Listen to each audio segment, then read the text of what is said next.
سر expected result یا آپ کچھ مختلف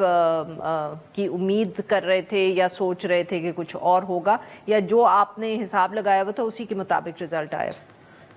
نہیں، امید تو یہ آئینی ترمیم آنے کے بعد ایک تھی، سوچ تھی وکلا کے اندر، تو یہ توقع ظاہر کی جا رہی تھی کہ شاید کوئی ایسی سچویشن بنے۔ ابھی بھی جو انڈیپینڈنٹ گروپ ہے اس کے اگر پریزیڈنٹ آ رہے ہیں تو پروفیشنل گروپ کے جو سیکٹری ہیں وہ آ رہے ہیں، تو 50-50 پوزیشن لگ رہی ہے، لیکن صدر بہرحال انڈیپینڈنٹ گروپ کا جو ہے وہ جیت رہا ہے۔ اس میں جو ریفرنڈم بھی قرار دیا جا رہا تھا اس کو، اور 26ویں آئینی ترمیم کے تناظر میں جو آسمہ جہانگیر گروپ کی آپ بات کر رہے ہیں، میرا خیال میں اب آسمہ جہانگیر تو زندہ ہوتی ہیں تو وہ ہو سکتا ہے ان کی پوائنٹ آف ویو مختلف ہوتا، لیکن یہ ہے کہ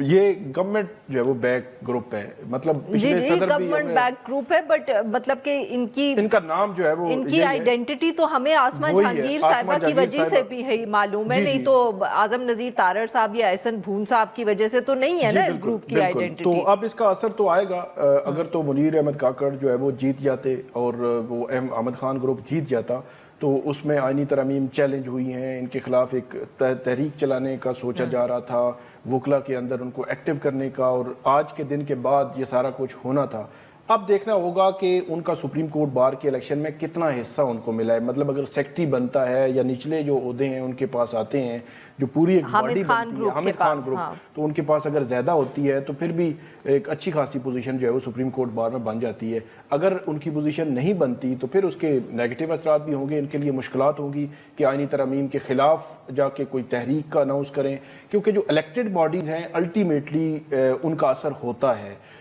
پاکستان بار کونسل میں بھی جو گورنمنٹ ہے ان کی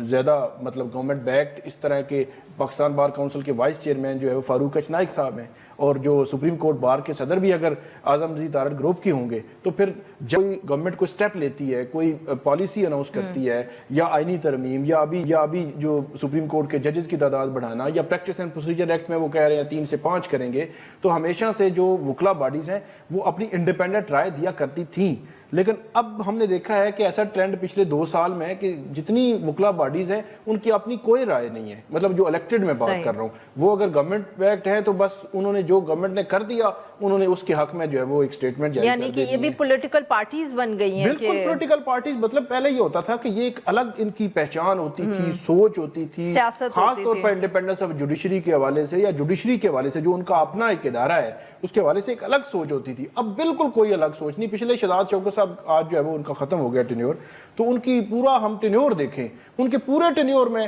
گورنمنٹ نے جو سٹیٹمنٹ دی ہے اسی سٹیٹمنٹ کو وہ جو ہے وہ سیکنڈ کر رہی ہیں، گورنمنٹ نے اگر کوئی سٹیپ لیا ہے اس کو سیکنڈ کر رہی ہیں۔ Devil's advocate here I must سے کہ مطلب کہ اگر حکومت نے اچھی سیاست کر لی یا انہوں نے کنونس کر لیا وکلا کی برادری کو، تو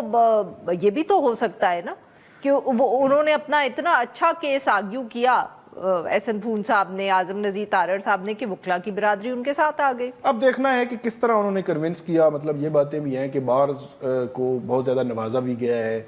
خاص طور پر جو پنجاب بار کونسل ہے یا دوسری جو بار ایسوسیشن ہے گورنمنٹ کی جانب سے ان کو نوازا گیا ہے، اور ان کا مقصد پھر یہی ہوتا ہے کہ اس ایسے مواقع پہ وہ ان کو سپورٹ کریں، ان کے نیریٹو کو سپورٹ کریں، بیانیے کو سپورٹ کریں۔ اس موقع پر پوری گورنمنٹ کی جو ہرارکی تھی وہ متحرک تھی، اور ہمارے ذرائع یہ بھی بتاتے ہیں کہ مطلب کراچی سے لے کر لاہور اور بلوچستان، خیبر پختونخوا، ہر جگہ پہ پوری ہرارکی اس طرح متحرک تھی کہ ان کو پتا تھا کہ اگر آئینی ترامیم ہم نے 26ویں آئینی ترمیم کے خلاف کسی موومنٹ کو روکنا ہے تو ہمیں منیر احمد کاکڑ یا ان کے جو گروپ ہے اس کو آنے سے روکنا ہوگا، اور وہ میرا خیال میں کافی حد تک کامیاب رہے ہیں اس میں۔ تو یعنی کہ اب اگر ہم یہ ازیوم کریں کہ جو ابھی تک یہ ریزلٹس ہمارے سامنے آئے ہیں یہی ٹرینڈ کنٹینیو ہوتا ہے، تو پھر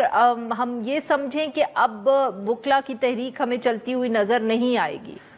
میرا خیال ہے اس طرح بھی نہیں کہہ سکتے، کیونکہ ابھی 1 یا 1.5-2 ماہ پہلے ہم نے دیکھا تھا کہ جو منیر احمد ملک ہیں، علی احمد کرد ہیں، حامد خان ہیں، یا کراچی سے لاہور سے بہت ساری جو وکلا تھے، جو باڈیز تھی، لاہور ہائی کورٹ بار تھی، بلوچستان بار کونسل تھی یا بلوچستان ہائی کورٹ بار تھی، کراچی بار بہت بڑی بار ہے، کراچی سے بلکہ یہ جیتے بھی ہیں کاکڑ، تو ان کی جانب سے باقاعدہ آل پاکستان لائرز کنونشن کروائے گئے، اور باقاعدہ طور پر ایک نیریٹو، ایک بیانیہ دیا گیا کہ آئینی ترامیم جو ہو رہی ہیں یہ انڈیپینڈنس آف جوڈیشری کے خلاف ہیں، ان کو ہم نہیں مانتے, ان کی مذمت کرتے ہیں, ان کے خلاف ہم جو ہے وہ ایک سٹرگل کریں گے. تو میرا یہ خیال ہے کہ ہوگی سٹرگل ہوگی, لیکن وہ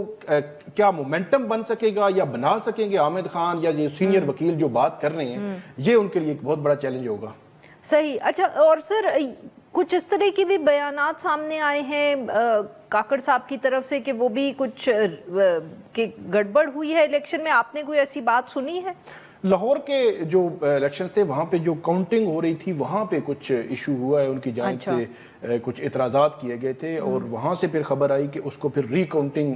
میں ڈالا گیا ہے. لیکن میرا خیال ہے کہ جو دوسری جانب کیونکہ کراچی سے تو یہ جیتے ہیں کاکڑ صاحب, لیکن کراچی کے باقی جو اسٹیشنز ہیں حیدرآباد مختلف جگہوں سے یا پنجاب کے ہیں ملتان ہے یا بہاولپور, وہاں سے وہ جو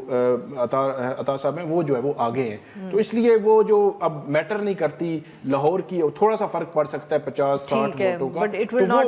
جی بالکل وہ جو ہے اتنا فرق نہیں ڈالے گا کہ اتنا بڑا فرق ڈال دے کہ وہ, میرے خیال میں 150-200 ووٹ کی لیڈ ہے ان کی تقریباً.